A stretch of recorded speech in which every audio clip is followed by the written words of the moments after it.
James Turner for the untouchable true school sports. Let's go, baby. Bow! Be careful what you wish for because it can become a reality. Yeah. The untouchable True School Sports Empire proudly presents something the boxing game's been missing. And all that blase. Listen, man, it's 6:39 a.m. I'm really tired. I gotta get some rest. So listen, let's make this last post-fight review video before bed count because it's worth talking about.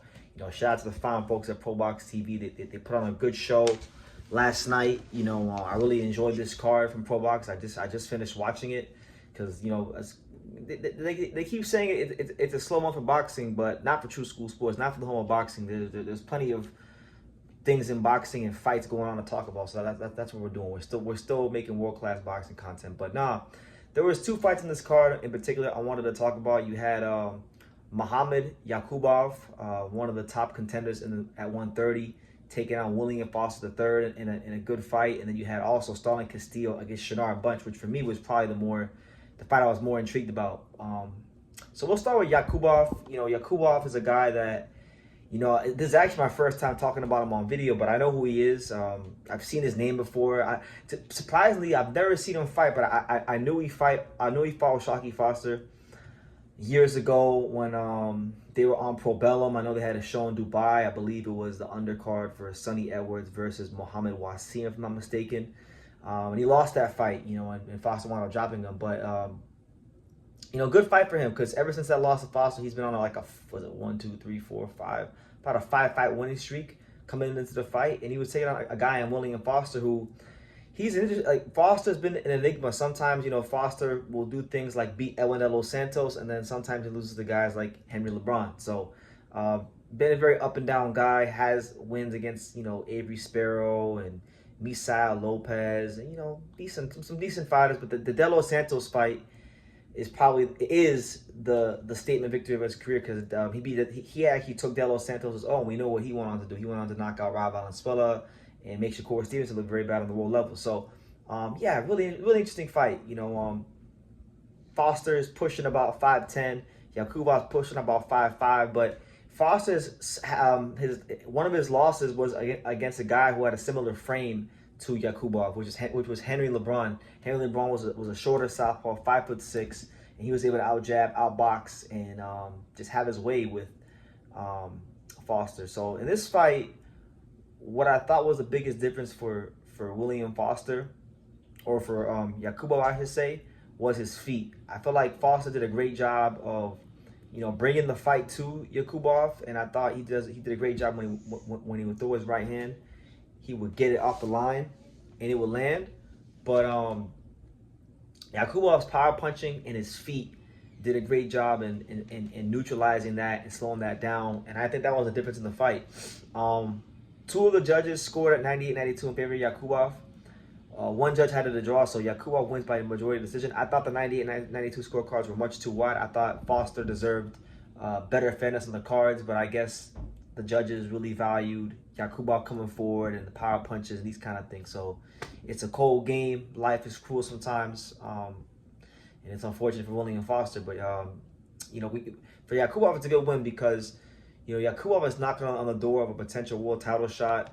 Right now, his only ranking in the entire 130 division is in the WBC. He's number 5, and with that win, you would be led to believe he's going to be ranked a little bit higher. Now, it's very intriguing because if Yaqubov if he were to get a title shot, it will be a rematch against Foster, which I'm sure he wants. He wants to avenge that loss. But I don't know, man. I think if Foster, I feel like regardless of what happens with Foster, there's a good chance in the Fulton fight. I feel like there's a good chance he could vacate the belt. So Yaqubov might not get a shot. So if he doesn't get a shot against Foster, maybe he gets a fight against a guy like Raymond Ford, who's ranked number 3, or Mark Marksile or Michael Magnesi. I feel like he's gonna fight one of those guys. So he's right there, knock on the door of a world title shot, and just a really clever performance tonight to go in there and to neutralize a guy who's 5 inches taller than you, and you know, he was just very clever with his feet. His feet were the main difference in this fight. Foster did a great job bringing the fight to him and coming forward, but I think Foster just couldn't tame the lateral movement enough of Yaqubov to win this fight. So, you know, Yaqubov gets over the hump. And then as far as the other fight on the card, you had Starling Castillo against Shinard Bunch. Now, I was very excited about this fight because, Starling Castillo, good fighter. I've seen him fight on a number of occasions. I saw when he beat Jesus Saracho. I saw when he beat Juan Carlos Burgos. Obviously, and I saw his lone loss of his career to Otar Aronosian, who's one of my favorite fighters. So this was a 50-50 fight on paper, for Shinard Bunch. Bunch is a guy who was once a very, very highly touted prospect. I remember a couple years ago, Bunch got robbed badly against Janelson Figueroa, and I thought that was in the running for 2021 Robbery of the Year, and I made a video about it back then. But Bunch has always been a guy with a lot of athletic gifts, a lot of explosiveness. He's beaten some decent, okay fighters, but he hasn't really been able to get over the hump when, it's counted against in the fights in his career that have mattered against names like Paul Kroll and Janelson Figueroa. So he needed this win because it just hasn't gone his way. He hasn't really been able to put it together in the pros, and now we're like, in Shinard Bunch's career, we're like, 6 years into his career? Now he turned pro in 2019, so, he needed this win. And Castillo needed this win, so it was two desperate fighters. But I'm going to tell you this, guys. There's a saying in boxing, and it goes like this. They say that class tells itself over time. I feel like Starling Castillo really showed his class in this fight. He has a style that resembles Alberto Puello, being a southpaw Dominican fighter. I feel like Shinard Bunch couldn't really get out of first gear. Normally, like Shinard Bunch in the Figueroa fight, Janelson Boca Chica fight, he started off fast and faded down the stretch. Shinard Bunch is known as a front runner who always fades in the back half of fights. He didn't even have the chance to be a front runner in this fight because he was never in the lead. He was never in front. Castillo controlled his fight from the very beginning with a very educated jab. And I would say Castillo's best traits as a fighter is that he's very good at changing the eye level of, where his punches are at. He doesn't throw punches just down the middle. He doesn't just throw punches straight. Sometimes he loops them, and he keeps his opponents having to look out for when and where he's punching from.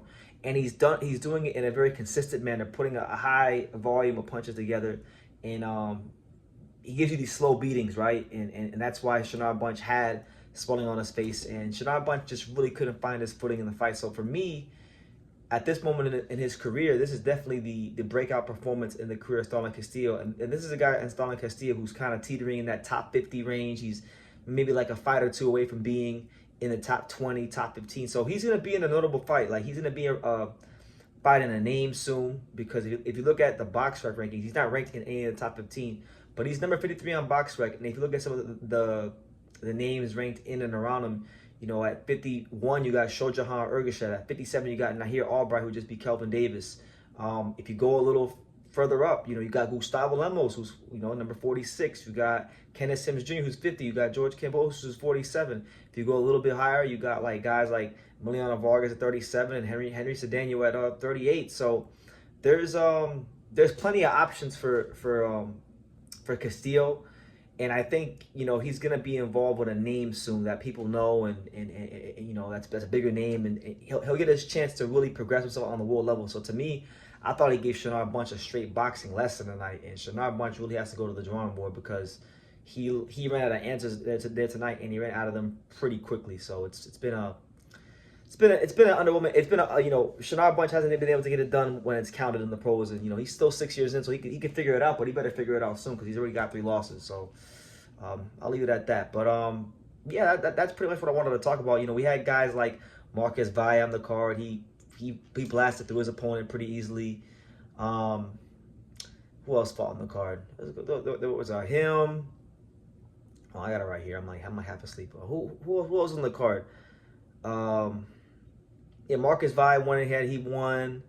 Gary Antonio Russell, he fought. He got a decision over Dervin Rodriguez. Waljan Bendaro blasted through his guy in like 3 rounds. That guy didn't even come to fight. He was looking to quit from the first round. Probably the best thing that happened on the undercard was probably the pro debut of the third Valle brother. I didn't even know there was a third Valle brother, but you had Kenyan Valle, who he actually had a pretty game opponent in Lai Tang. That's the guy's name, Lai Tang. So it was a pretty entertaining 4-round fight. He got a decision. He looked really, really good. I think he's the most talented of the Bayer brothers by far. And I've only seen him fight one time. You had Narek Hovhannisyan. When his pro debut, he was apparently a highly touted amateur coming out of Armenia. And he looked pretty good. I might have to watch a little more of him and do some homework on him. He beat a South Florida fighter, a guy that I saw fight on the local level in South Florida, in Kenneth Sene. And Kenneth Sene was very game, but this guy was a level above him, 2 levels above him actually.